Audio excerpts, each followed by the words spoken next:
people. As such, she invests her energy in people wherever she goes, and today is a testament to that. Her greatest achievement has, for so many of us, been obtaining her degree. And the road to this, like for so many of us, was hard and long, but indeed she persevered. She stayed focused on what she wanted and got to the end. I see some of you are already not complying to the house rules, but I'm not gonna say anything about that. She defines success as making a difference in the world one person at a time. I would only add, Jessica Mgidi is a consequential human being. Please give her a wonderful applause.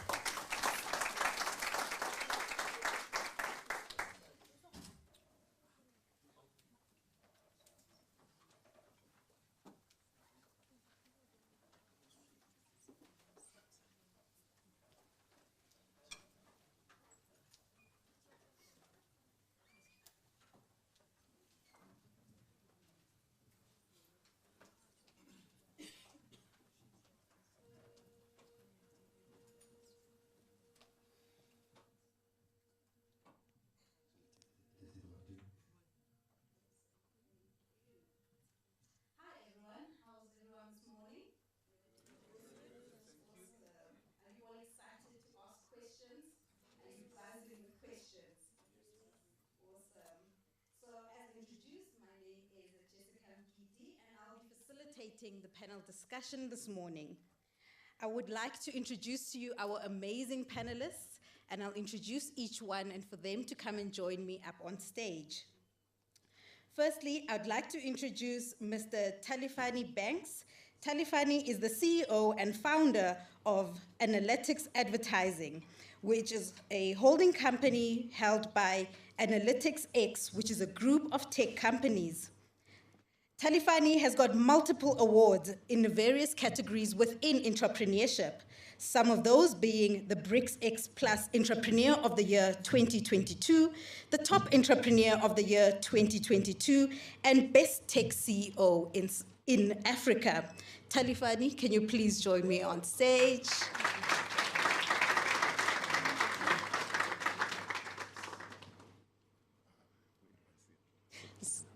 Wherever, choose.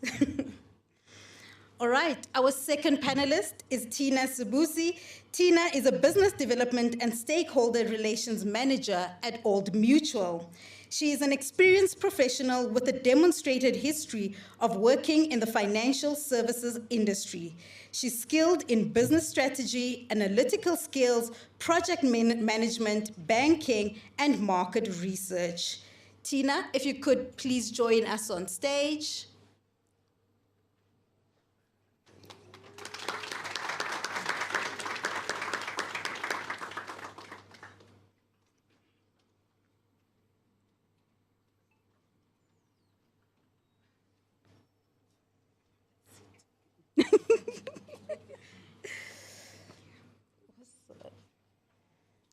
And last but certainly not least, we've got with us Petole Siodi, who is the Manager for International Relations, responsible for stakeholder engagement at the National Youth Development Agency. He has been with the agency for over 10 years. If you could please join us.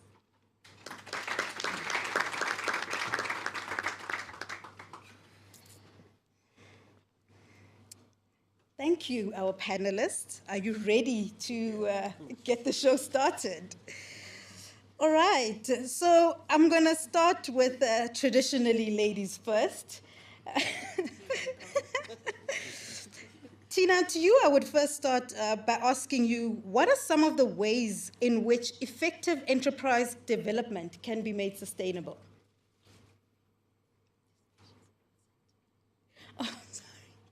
So just in terms of, we have all these enterprises, you have your entrepreneurs who are here, and many of them just go in and jump head in first. What are some of the things that they should be considering in order for those businesses to actually be sustainable?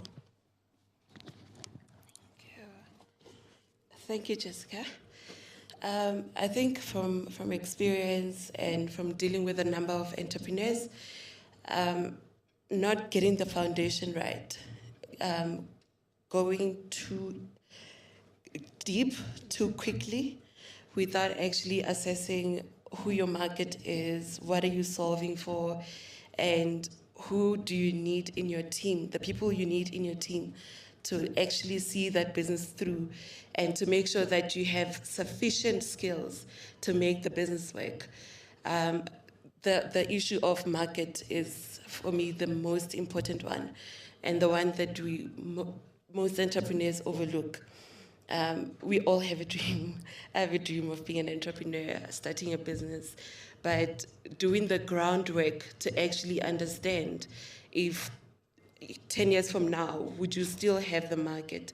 And while you're in it, are you doing the necessary research to say what other markets can I unlock? Which sometimes it's not something that is being done. So I think paying attention to those things can really bolster their sustainability. And our other speakers on the same? What was the question? Oh, enterprise development and making it sustainable. I think it's in two ways, according to me. You can look at higher segment and the lower segment. Lower segment is the new beginners who need knowledge, and just to get somebody to help them navigate the environment. It's very difficult to know. You know, when I was starting, I was not aware of a lot of things, but these environments exist. But if you could allow entrepreneurs to come in as if it's a university to learn about how to navigate in your industry, how to connect things, I think that will help, even if it's not funding.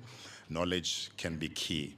For the guys who have mastered and walked the road, according to what she's saying, who can now have a financial record, a business model, a marketing plan, and they have expanded the market, how do you help them expand, like increase the velocity of growth? You know, I'm saying it from where I'm sitting. I'm like, if I can hire so much young professionals from vets, how many more can I do with you guys supporting? But I don't have support. You know, there's no.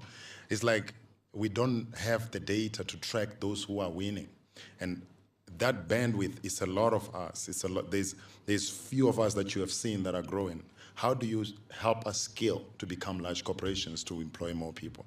And it's like now we're still depending on the same large corporations that employed our father.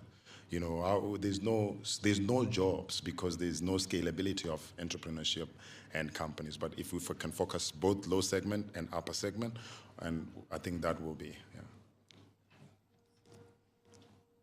No, thanks. I think the first question that we need to be able to answer is, are you an entrepreneur? Do you want to be an entrepreneur? Because most of the time you find that you get into entrepreneurship because you can't find employment. And you are trying to start a business, but at the same time you are looking for a job. So you are in between. You're not sure whether you are going this direction or you are going which direction. So even before we talk about many things, I think that is the main question that you need to ask yourself. Yeah. Pick a struggle. Indeed. Okay. All right, so my next question, directed firstly at Telefani and then for the other panelists to also add to that, is, you know, yourself as an entrepreneur who's walked the journey, what are some of the challenges that the youth currently face, specifically on funding? Hey, this is a big one. I think, guys, it connects because it's a lot of us. I know the journey. And it's like the model that is built, these machine learning models for banks that they build it's for companies that should work. We coming without any uncle who can help you doing this. I feel like that model should be revised. I don't know, but the biggest challenge is, as an entrepreneur, you're hiring more young professionals and you want to do everything legit and clean. Sometimes you run through operational cost. This operation, I can't ask anybody for, obviously analytics is doing well, but let's say I need 1.5 million. It comes back to me, even if I'm going to pay it in 3 days. I can't ask anyone. I don't have anyone. You know, like, the biggest challenge is accessibility to funding, just that quickness of accessing it. They'll be telling you 32 days, yes, you qualify for 2 million, but give us this and that, it's 5 days. there's a need for that, just having a platform where you can access funds. Yes, we've got papers to prove that, but there's no platform. It's not designed for us.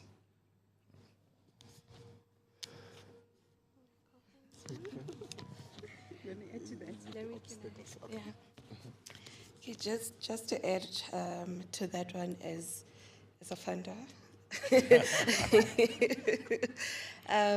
it's twofold, right? So the first bit is definitely it's around knowing who to go to and for what. So it speaks to that access to information to say, if I need purchase order financing, for example, who can turn it around in 7 days? Instead of going to a traditional development financier, it's better to go to someone who can turn it around in 7 days, especially if your delivery time is closer. The second one is leaving things until the last minute. We've had a couple of clients who they won tenders, they attain contracts, but they wait until they need to start tomorrow to start accessing finance. But you need to actually start building, getting finance before you can start delivering on the work. And in turn, it puts you at risk of having to breach the contract you earned, right? Which doesn't come often. So it speaks to that. And the third one is around how you conduct your business and how you conduct the finances in your business. Sometimes it's a red flag for us as financiers, and ultimately, if your business bank account has an e-wallet or instant money that says, "I love you, baby," that for me, it's a red flag. I can't, it says something about the way you conduct your business. So it's very important to actually get that education around how do I conduct my business bank account so that it puts me at advantage of getting finance. Yeah, thank you. Just one thing that I want to add is that, many times you find out that you're not sure exactly what you want to do. We receive something and then it's energy, it's agriculture, it's, it's 10 things. Not sure exactly which one is which one is the focus of your business. So then it becomes difficult to even adjudicate on it or even assess it because you're not really sure exactly what direction are you taking. So it's important then to determine exactly where you are. Thank you. I think what is so potently, what is said here is that you need to be decisive. You need to decide, are you an entrepreneur or are you not? You need to decide what is your business and what is it exactly that you are actually doing. Thank you so much to our panelists. My next question, Petoli, to you. How does one foster strategic relationships to support youth entrepreneurship? I don't know if I understand the question very well. It's more open-ended, but in relevance of what? For the entrepreneurs themselves or organizations? Yes. How do they build those to be more effective in supporting them? The oldest way of doing that is through networking, and you never go wrong with that. Right now we are seated here, I'm not sure, maybe we're over 100 and so on. And you're going to leave out of this room without speaking to anyone. Because as an entrepreneur, you can't do that. You have to speak to people. That's the better way that has been proven again and again and again. That is the methodology that works. Of course, you need to do market research because I realized that most of the businesses, they also don't do much market research on how the business is going to work and so on. So you then need to research your business before you actually do it. I think I have read a lot because it's not that strict as the SEFA. I'm not putting you under the bus, Mr. Marshall. Ours is not that that strict, but when you look, if you go through their forms, you'll see there's somewhere where they talk about market research and so on. We deal much more with startups, those that, don't really gone far in terms of business. Maybe you've never even started a business and so on. So we didn't really, our requirements would be much more lesser than the others. But getting back to the question again, it's networking. Network. You can't get tired as an entrepreneur. You can say, hey, today I'm tired. No, you can't get tired. Wherever they say there's something, you go. You speak to people. You continue talking to people. Whether they reject you or they close their doors and so on, it doesn't really matter. The fact is that you need to continue to network with people. Without networking with people, I would not be here if Rusuna did not speak to our CEO. So you continue to do that. You network. Without networking, you will write very nice ideas and very nice concepts and so on. And they will remain as such, nice concepts.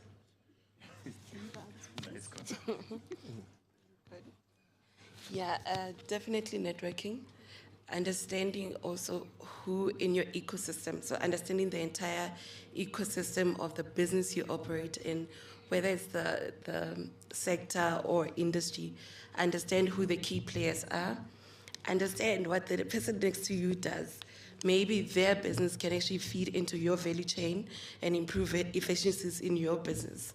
So definitely networking, and understanding your ecosystem.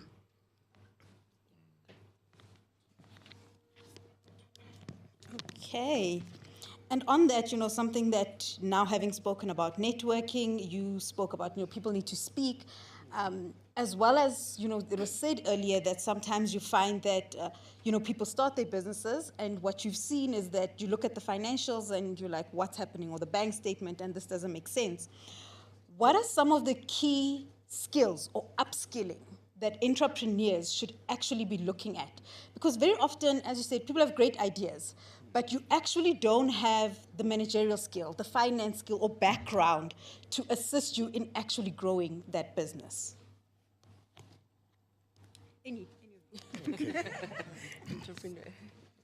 I think I can say this now that I work on the business, on analytics. Analytics advertising now is standing alone, operating in 5 countries. We're building technologies that guys are building. I just support on innovation. If I'm traveling, I'm just there to speak what we're gonna do. But now that I'm outside, it's about hiring the right talents to manage for you. People are smart. Some people are built to manage stuff. And I've learned that it's not for me. I'm built to create stuff. And I like creating new problems. If you see me, I'm constantly finding new problem to be in. So I'm not built to manage anything. When I left corporate, I had a good job. I was working for AutoZone. I was reporting to the CEO of AutoZone, and I was 27. I didn't have a reason to quit, but I love problems. So I learned the same thing in the business. If it's growing, if it's working, I've got financial managers, accountants, engineers. I don't do anything. I just speak innovation and the guys work. I think that will help you manage. Some of us are not built to manage anything. Yeah.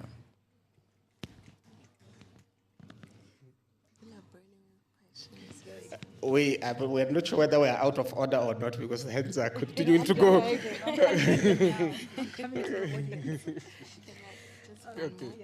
I think speaking to that, understanding if you're a creator, if you're a salesperson, then you need the right people, right team of people to do the actual work. Also, as an entrepreneur, it's more of an attitude. There's a certain attitude you need to have as an entrepreneur, and that is to be teachable. Sure, it's very important. You need to be teachable. If you come across people who are willing to walk the journey with you and say, maybe you can do this way instead of the other way. So you constantly need to unlearn and relearn new things. So it's very important to do that. Yeah. Most of the time, business is about selling, and you need to have selling skills. If I can just put it as like that. You need to have the ability to sell. If there's one skill that you really need to learn, is to learning how to sell. So if you thought you're not going to be into sales as an entrepreneur, you are a salesperson. Okay, so now we're gonna, because I see there's a lot of fire within our audience and you guys have got questions. So how we're gonna do this is if I can have assistant who will be helping me with the mic.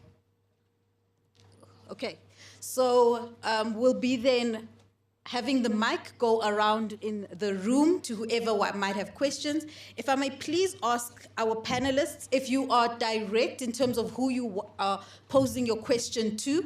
Our panelists, we only have one mic. If you could please go onto the podium then to answer the questions, all right? Start with that gentleman over there.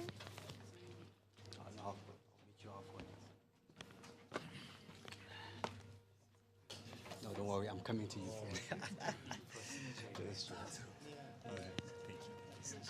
So should I stand up, sit down? Stand up, okay.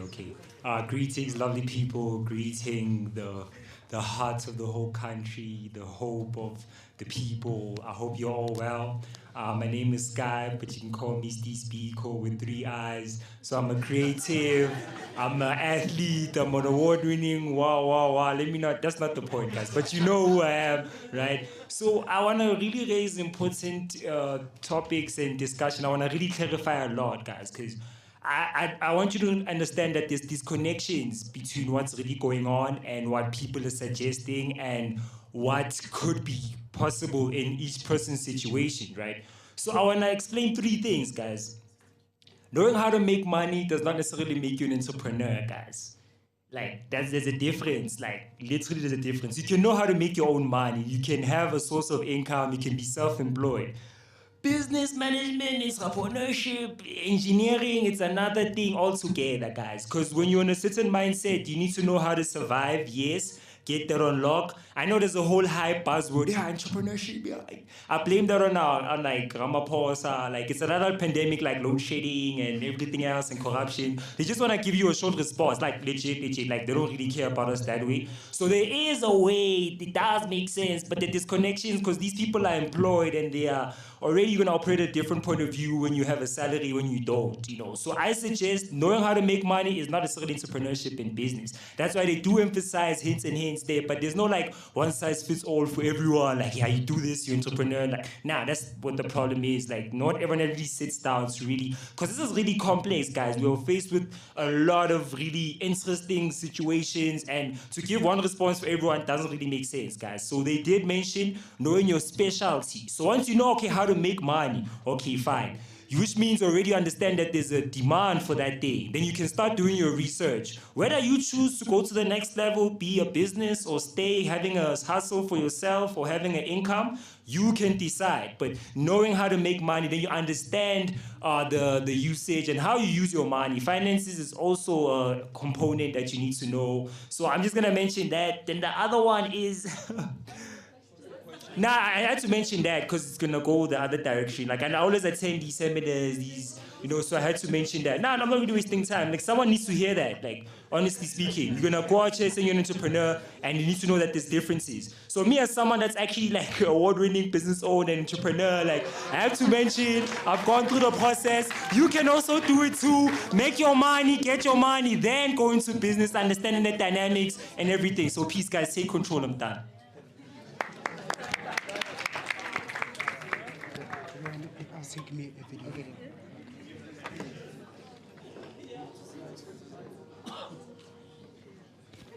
Okay, good day, everyone. I'm Letawa Mapopa, a fourth-year medical student here at VETS, but I'm also the founder and CEO of Broadcargo, which is an e-commerce that is going to help spaza shop owners to get bulk products and get them connected to one another and share the cost of bulk products. That's dope, man. So my question was on the market research. I feel like sometimes it's quite difficult to conduct the market research because the customers, sometimes they don't know what they want until you show it to them. So I was just asking, how can we refine the market research in such a way that it will target the unconscious behavior of the customers? Because sometimes the customers, they're not sure why they like a certain product. So asking them, it becomes difficult So it occurs at an unconscious level. So how can we refine the market research in such a way that it will lead to more efficient results? Because as startups, we can't afford to use the neuromarketing, whereby we just use the MRI scans to just check the brain waves of the prospect to check if they will like a certain product. So how can we refine the market research? Thank you.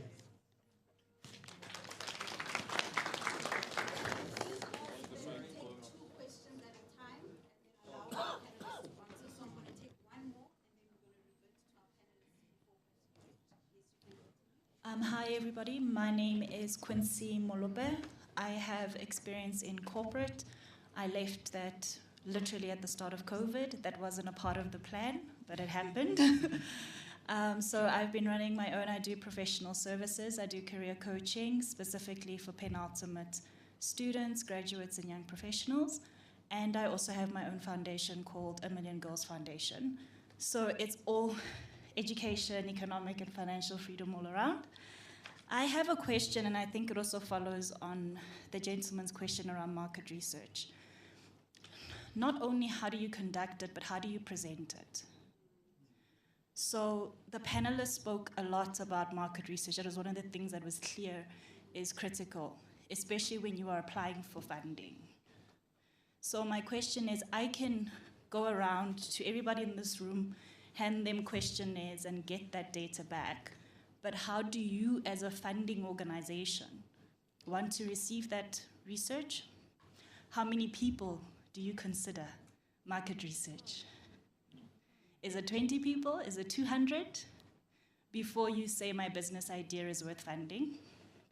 And then my last question. Sorry, can you guys tell I'm an introvert? This is a lot. My second question was just in terms of how funders, and I suppose experienced entrepreneurs almost have dealt with this.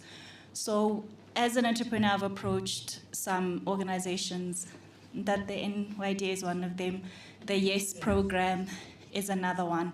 When COVID changed, I had to pivot my company, and we went completely remote. This gave me an opportunity to grow globally. But when I'm here in my country and I'm asking for funding, they're asking me during COVID, where's my office? Number one, I'm a startup. I can't afford an office, right? Number two, my business model doesn't require an office. So I don't want to take on that expense of an office when I don't have to. When my team is in Joburg and Rustenburg and Cape Town and Ghana and Kenya, I don't want to take on that expense, but I'm also trying to build and generate employment. I have capacity to take on interns, but they're asking me, where's your office? So that's my second question, to say, are we thinking about, as funders and these organizations who support entrepreneurs, the changing market? And how do we support entrepreneurs in this market, not the market that was?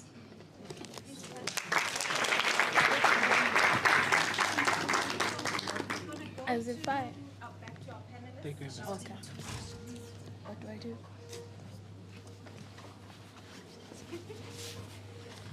All right. Thank you. So on the first question, who would like to ask about market research? Research is important. Oh. I'm going to speak because I'm from data. There's categorical numerical ways to capture data. And I don't know what you're trying to solve, but in the business you are in, I understand it. You work with spaza shops and you create an ecosystem.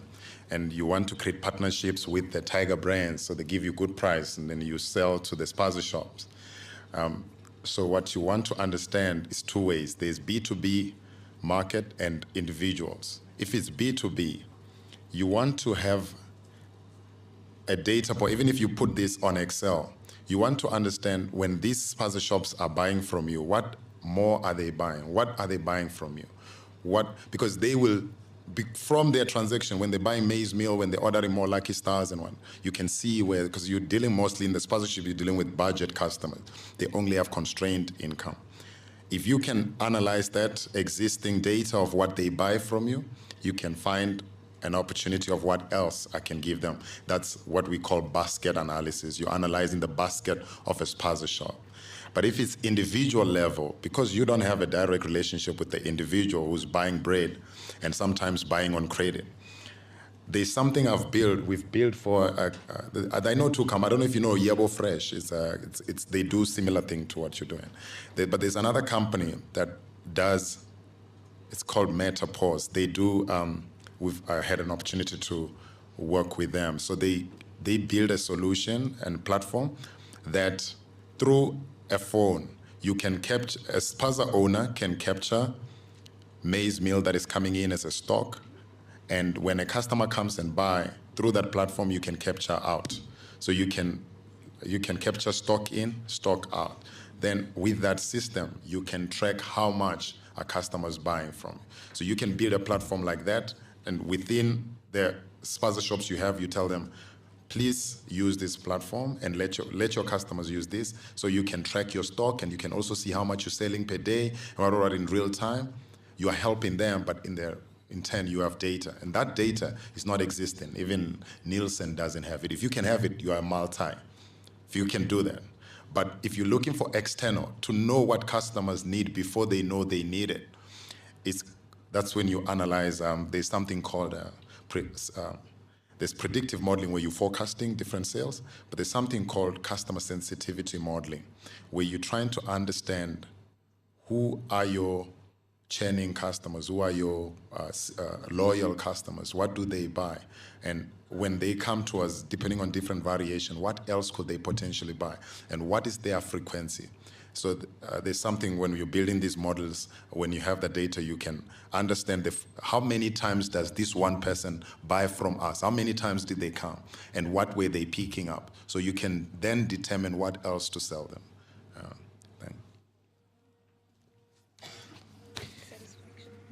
Okay, thanks. No, I'm pretty much covered, but I think the main thing is that when you say I'm selling something, who are you going to sell it to? I think that is the main question that you need to be able to answer. If I'm selling bread in Mamelodi, where I come from, so around where I am, how many people are likely to come and buy the bread? So I would need to have that kind of determination. And how do I do that kind of determination? I would need to check how the behavioral patterns of people around where I am. Do they eat bread? There's people that like bread or they like pap. So that kind of information, either way, you need to find a way of getting that information so that you are able to convince those that need to give you money that there's someone you are going to sell the product to.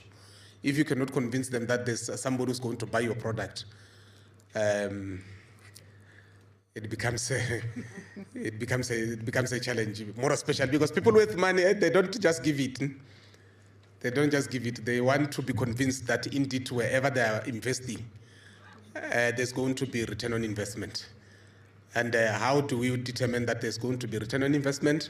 You will give them those things that he spoke about and so on, so that you are able to put your case behind and say, I'm selling whatever that you are selling, and then the likely projections that would have made, this is how much I will be selling per month and so on, and the likely returns, this is how much it is, and because of the population that would be around wherever you will be selling. If it's local, it's local. If it's the whole province, then you will also be able to indicate that. And most of this information is actually available within the municipalities, in the IDP sectors and so on. If you read the IDP documents, you will actually see how many people are there and so on. What do these people do? What do they like and so on? They're there in the IDP documents. Okay. Thank you. And the question that the lady had for us on how do you, how do they present this market research, and also are funders forward thinking and looking at the changes that are happening?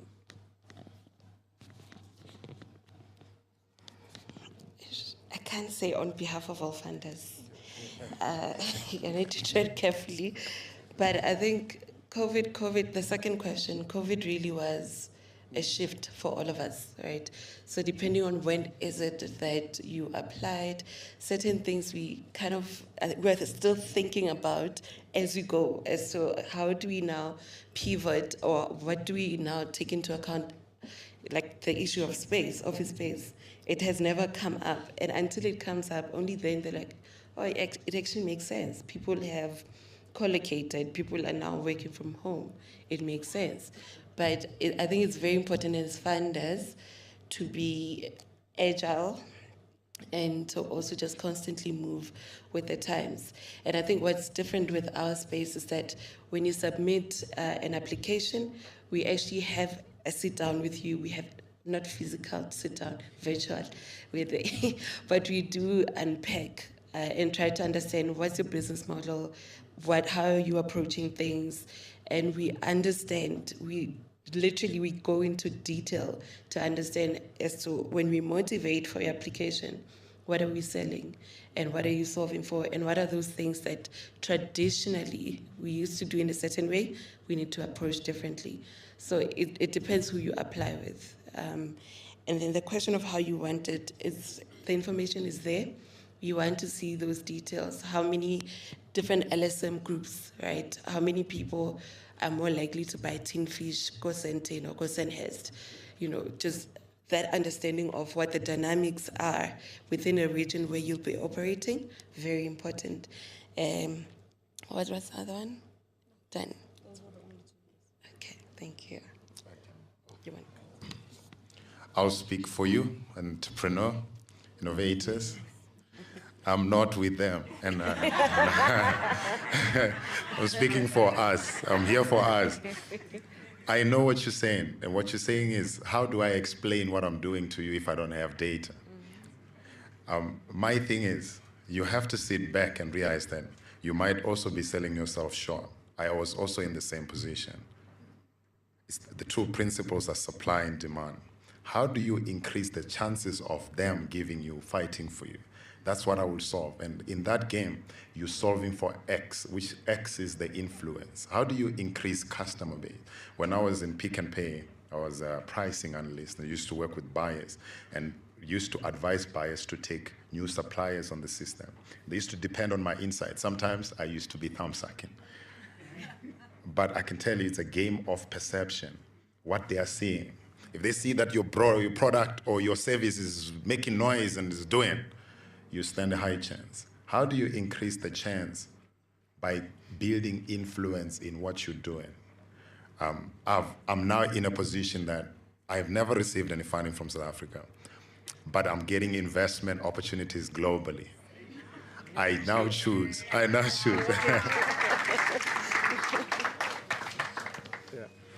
The only thing that I want to say is that what often that we find is that you need to find a way of influencing policy, because more especially as a government agency, there are, Treasury, for example, will say these are the compliance things that you need to do, because the money that we're giving it's not our money, it's taxpayers' money, so we need to account for it, and for us to be able to account for it, then you need, if somebody is applying and then you fund them, these are the requirements that you need. You need tax clearance, you need this, a very long list of things that are required, that are actually beyond even ourselves.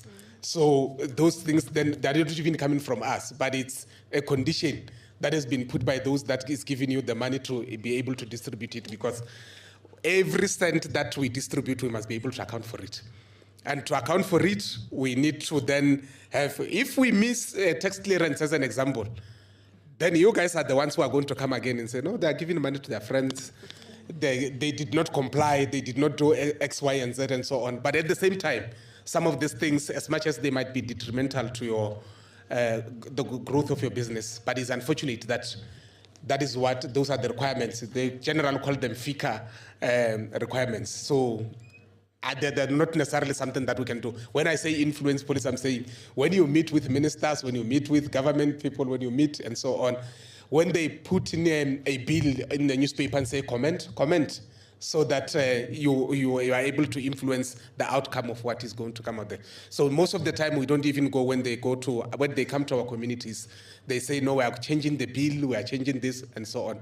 So we need to start being active participants in those kind of things, because many times we get surprised when they come and say, why did they do this? We were not consulted, but they actually do. They do go to communities. Okay, thank you. I think we have other answers here. If I can just ask that please we refrain from sharing the mic amongst ourselves. We do have 2 dedicated individuals who will pass on the mic. So wherever the mic needs to go, this side we have somebody and this side we have somebody, and they will pass on the mic. I think that they have some answers for us as well in front here. You wanted to also just contribute to them.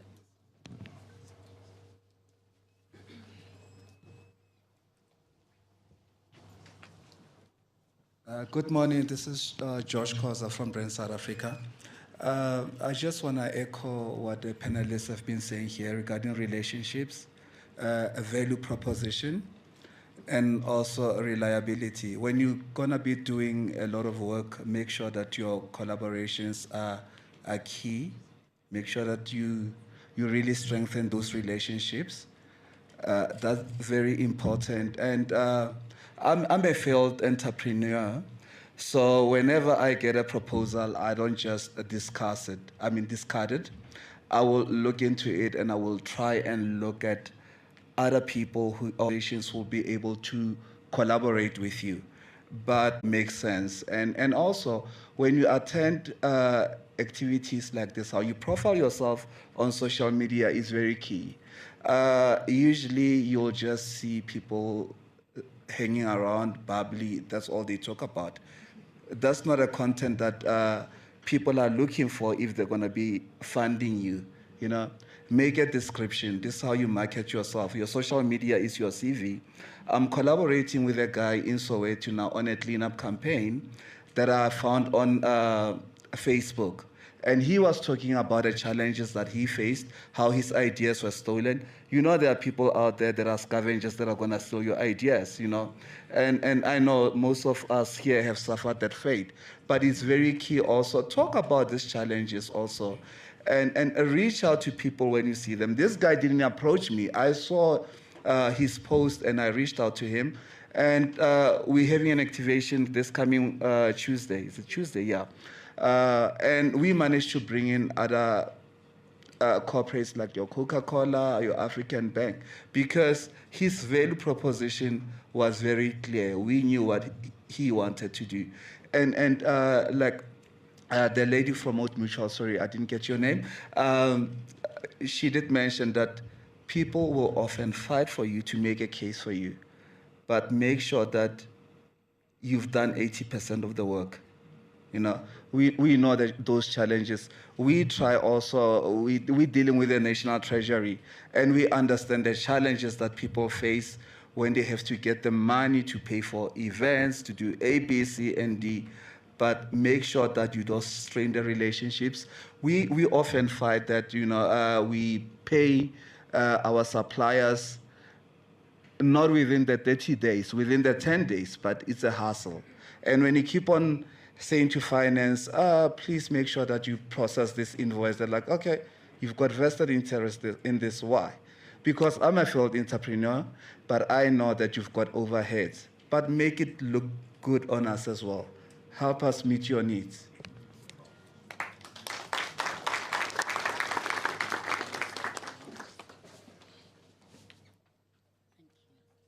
Okay, hello everybody. I'm Nizenande Matri, an entrepreneur as well as a funder. I'm trying to get used to that language. We work with cultural, creative, and social enterprises, and we take them through funded programs to develop their businesses. And to speak, I think I agree with Talifani. I'm going to speak mostly as an entrepreneur who started with nothing. The journey is exceptionally difficult. And I think as someone who hasn't been funded also in South Africa, I can appreciate the frustration, possibly even the delusionment you feel where you're being told there's information and you're needing to work and develop without the reality of some of the things we hear. Till this day, we haven't received money. We have grown ourselves into an international organization, and I think it's possible. What I do want to speak about in particular, those two questions around information, I'll call it information asymmetry, is that I think a lot of where we get stuck as small business owners is we want, let's think of something simple, a panado. We struggle to separate the thing we want to sell you versus the thing a person is buying. And that's about value. A person is not buying paracetamol, 250 grams, da-da-da-da-da. They are buying something that solves their headache. And a lot of us need to spend time when we are researching in our market, and you need to be in the market. I spend lots of time in places and spaces like this to understand what are your pains, what are your gains, what do you hate, what do you love. And it's my job to say, here is the solution that I can give you. Don't call it a cell phone. Call it the thing that helps you take photos. Only you need to know it's a cell phone. They don't sell us a microchip embedded SIM card, right? They sell you a Sony that helps you send messages and make phone calls. And the moment you can understand that for yourself, it'll be easier to translate value to someone who's financing you rather than to shove down their throat the thing that you think is important and how the value is packaged. There is Panado, there is Grandpa, there is IVF things, Disprin. So imagine all of them are solving for a headache, but one is a powder, one is a pill, one is dissolvable. But they understood that the value is about a headache. So you need to understand that when you do your market research.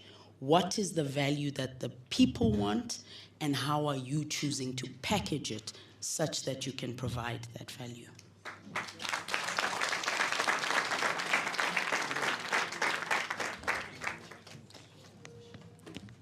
Oh, yeah. Okay, let me just pick up on the last point that was made about social enterprises and social entrepreneurship, because that's the space I'm occupying. And most of us seem to be, especially government and agencies like yours, the funders, we're quite reactive. The business models of today are quite different from the previous ones. So I'm a student at the University of Wits. I'm in the School of Architecture and Governance. I'm not interested in the built environment. I'm interested in how people live in the environment, how they feel the sense of place, how they relate to the waste that's happening in our communities, how it's making them feel when they're there. Some people are willing to sell houses just because they don't feel a sense of place. And this connects to issues of, construction, issues of, what market do they call them when they sell houses? So that's something. So basically my business idea is to implement the concept of the urban nexus. The issues of waste in our communities cannot be solved in isolation. They need a community effort. And in waste, there's an economy. So if you actually organize this thing from a community level, you partner with the resources that we already have, which are schools. These places are where education happens. And I'm not interested only in money. I'm a social entrepreneur. I'm also interested in the issue of distributing the education, the learning. We're talking about concepts of the circular economy. How are we going to put these things into practice if we're still practicing business the traditional way? It's not possible. So to the funders, please consider those kind of businesses. Government has been talking about cooperatives for many years, and it hasn't been implemented anywhere. I don't know of any youth-led cooperative that is functioning in our communities. So let's change the mentality. Let's not look at businesses only for business, especially in the context of South Africa, where there's a lot of inequality in knowledge, and there's a huge gap between research and practice. Even in my school, I don't know what these guys are doing. Honestly, I'm embarrassed. They're writing long papers about, the built environment. But who's writing a paper about how people are feeling a sense of place in this built environment? Okay, let me not go too far.